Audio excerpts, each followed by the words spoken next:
Hi, magandang umaga sa lahat. Good morning po sa mga idol at mga aking kaibigan sa social media at sa saan man siya, mga YouTube, TikTok, Reel, Facebook page. Maraming salamat sa inyo sa lahat po na nagsusubaybay sa aking mga content. Marami pong salamat at ito po ako ngayon umagang-umaga. Ako po ay bumabati po sa inyong lahat ng Merry Christmas dahil ngayon pong araw na ito ay disperas po ng Pasko. Inunahan ko na po ng bagbate sa inyo mga mahal kasi siyempre po hindi natin alam yung ating darating na mamaya sumama aking pakiramdam, hindi na po ako makapagbati sa inyo ng Merry Christmas. Maganda na po yung advance ka na. Kaya sana po sa ngayon po ay disperas ng ating Kapaskuhan. Sana po maging masaya tayo lahat. Lahat po maging masaya. Sana yun po yung akin, pag may nakikita ako nga masaya, masaya din po ako.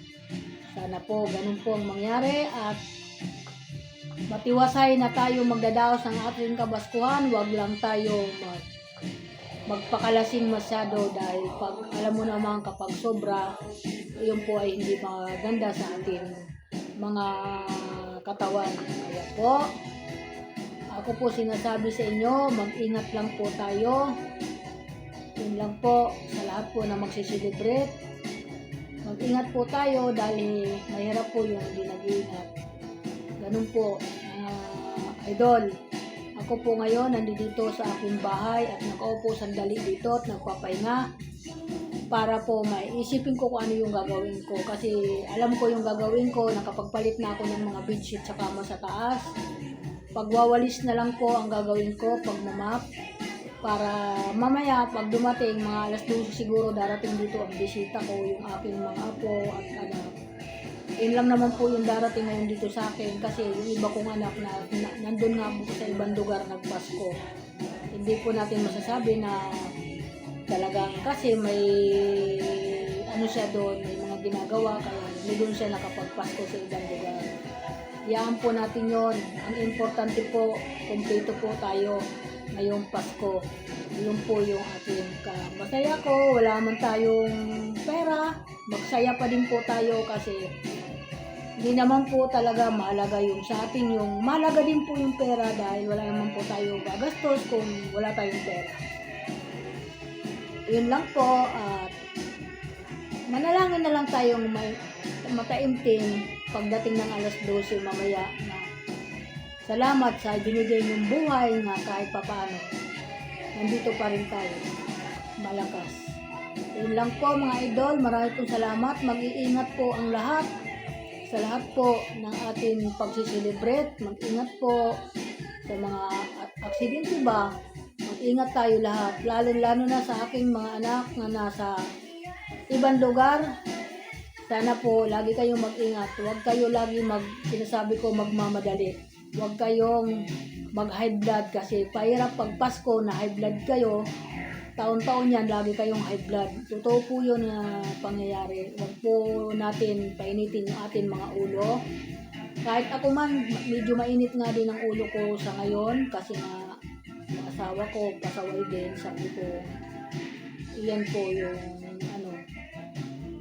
kaya pinipilit ko lang po na maging masaya ako kasi nga ayoko po na magpapasko na malungkot ako kahit wala akong pera, masaya pa din ako. Okay po at sa lahat po ng anak ko, lagi kayong mag-ingat yung mga nagbabiyahe ngayon, mag-ingat kayo lagi. Lahat kayo, pati yung mga tao, mag-ingat din kayo. Lahat po na nandiyan kasama ng anak ko, mag-ingat lang po kayo. Yan. Magsaya sana kayo ngayon yung Christmas party nyo ngayon sa Batangas. Sana maging masaya kayo pati mga tao. Panonoorin na lang namin dito kung ano yung mga pinos nyo. Yun po, marami po salamat at Merry Christmas sa lahat dyan sa Batangas. Merry Christmas po dyan sa mga kumari ko. Magandang